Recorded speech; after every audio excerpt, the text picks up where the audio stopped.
What's going on, guys? Just one little thing before we get started. This is part 2 of an ongoing original series. So if you haven't seen part 1, I do recommend going back and watching that. Links in the description. Alright, see you guys on the other side.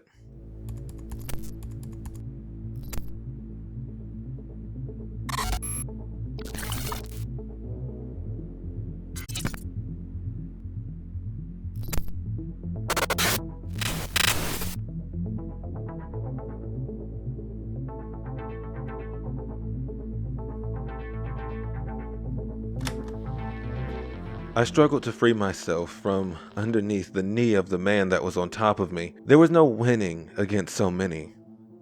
After some time, I finally opened my eyes, but the room was still extremely bright.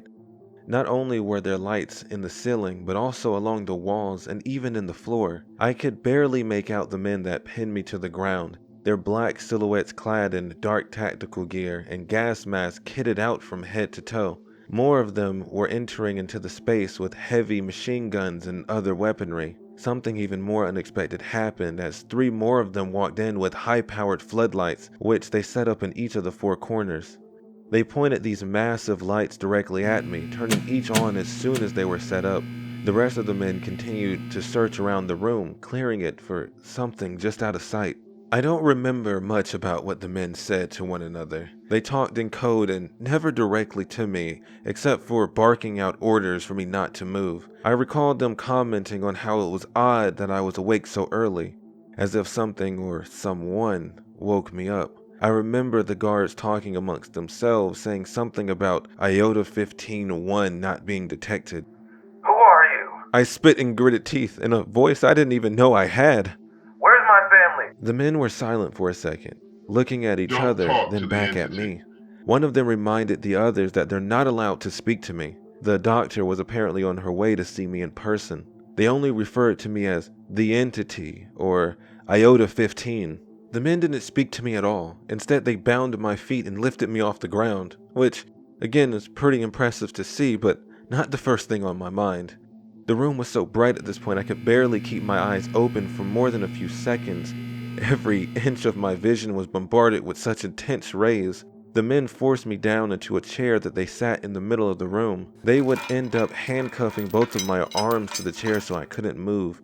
Confusion and fear turned to outrage. They had no right to keep me there. At least, that's what I thought.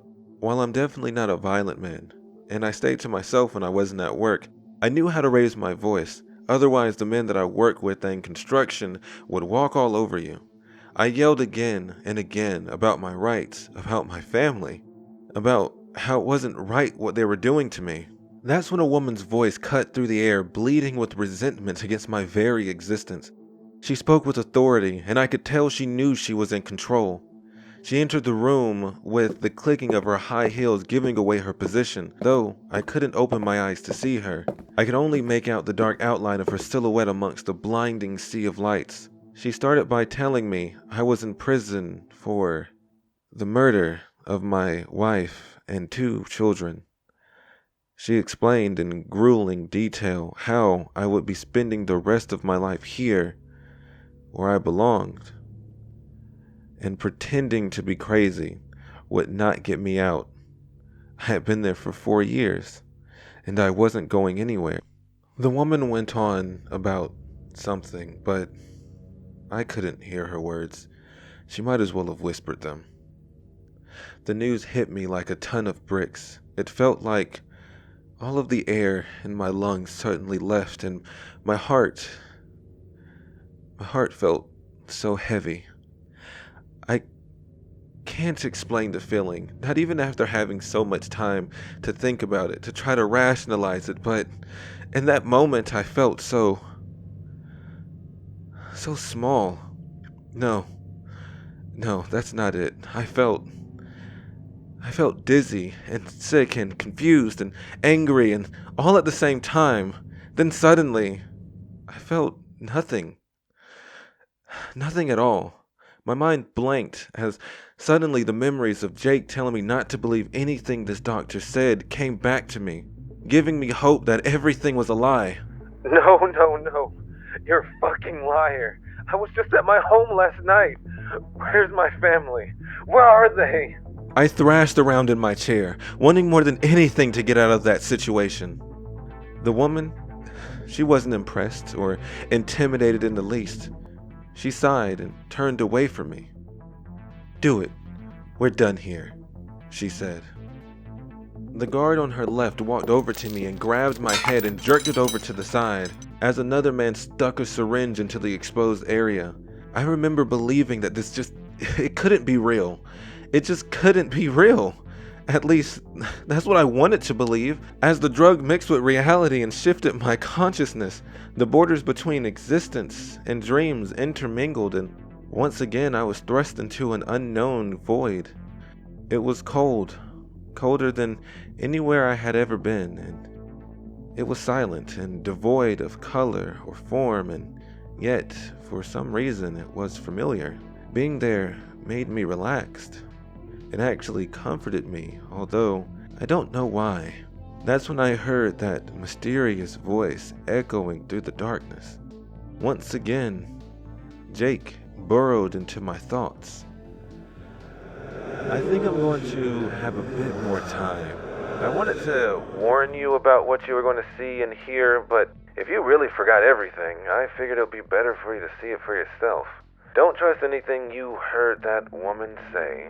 This is not your typical prison, and You are not your typical inmate. I know you want to say something probably related to your family or where you are. You always do. As far as I know, your family's fine. they're not dead, and they aren't here, so you don't have to worry about them. This facility, it was created to hold dangerous beings, monsters, and the occasional eldritch god. Sometimes people with supernatural abilities get sent here as well, as you should know. You're one such person. Right now, you're probably wondering why I'm telling you this, or if you're just dreaming again. Look, before your accident, we were partners, planning to escape this place. We nearly had everything in place so we could get out of here. But I need to know if you're still a team player. We've been here for a long time. You've been here for like 4 years. And me? Hell, I don't remember how long it's been. I can't do this without you. For now, I'm going to give you some pointers on what's going to happen to you when you wake up. First, they're going to interview you. They want to see what you know, if you have been in contact with anyone, if you remember where you are and why. Just be truthful. I mean, obviously don't tell them about me, but if you really don't remember anything, there's no reason to lie about it. If they find out that we can communicate, it's all over. We're never getting out of here, and you're never seeing your family again, Kenny. Tomorrow, I'm going to open up a two-way communication between us. There's a limit to how long I can do this, and A back and forth? that shortens that time even more. This was a lot of information as it was, so just let me know then. Right now, just get some rest, and I'll get some rest, and hopefully I don't have a bunch of headaches again. Talk to you later, Kenny. As soon as I regained consciousness, 5 men rushed into my cell that they used for my confinement. I was still in the chair in the middle of the brightly lit room and chained to the floor. The first thing they did when I woke up was handcuff my arms and legs so I couldn't run or lift my arms above my waist. They never spoke a word to me, only ever talking amongst themselves and referring to me as the entity or Iota 15. They would always have their guns pointed at me, as if I was a threat to them. I thought it was because of my large stature that they were always so on guard around me. I towered over most people, including them, but it seemed like they thought I would snap at any time, and they were ready to end me if I stepped out of line. After I was sufficiently bound by the handcuffs, they removed the chains from the floor and ordered me to stand. I wanted answers more than anything. I asked several times what was going on, but no one would respond to me. They merely ignored my questions and told me to start walking. I could not tell any of them apart with the bright lights on top of the gas mask that they wore. They all appeared as little more than shadows dancing around my periphery. Once they began guiding me into the hall, I gave up on asking any questions. I knew that they wouldn't answer. I was hopeful that wherever we were going, I would get something to ease my mind. The hallway was equally as bright as the room, which made it difficult to follow or even know where I was going. I didn't even know if we were in a hallway or open space. Everywhere I looked were bright lights, the ceiling, the wall, the floor. The lights weren't cheap either. They weren't the ones you would find at a grocer or home improvement store. These were hot, industrial-grade lights bombarding the senses in confusion and the smell of hot components. After what seemed like an eternity of walking in this bright, hot space, we finally reached what I can only assume was a door, although it was too bright to see. The men walked me inside, and for the first time since I woke up, I could open my eyes without pain. The room was bright, but unlike outside, it was a soft white. The walls, the ceiling, the floor, they all emanated a soft glow, but it almost didn't seem natural. The light had no source, no bulb or film, but instead seemed to be coming from nothing. In front of me was a metal table with loops for my shackles and chains connected to the floor for my ankles. There was a camera in the far corner, much like what you would expect to see in an interrogation room in movies or on cop TV shows. This is also the first time I could see the men that muscled me here. They moved like a combat unit, each person completing their task while the others watched their backs, which meant that they pointed their guns at me. They of course secured me to the table, then forced me to sit.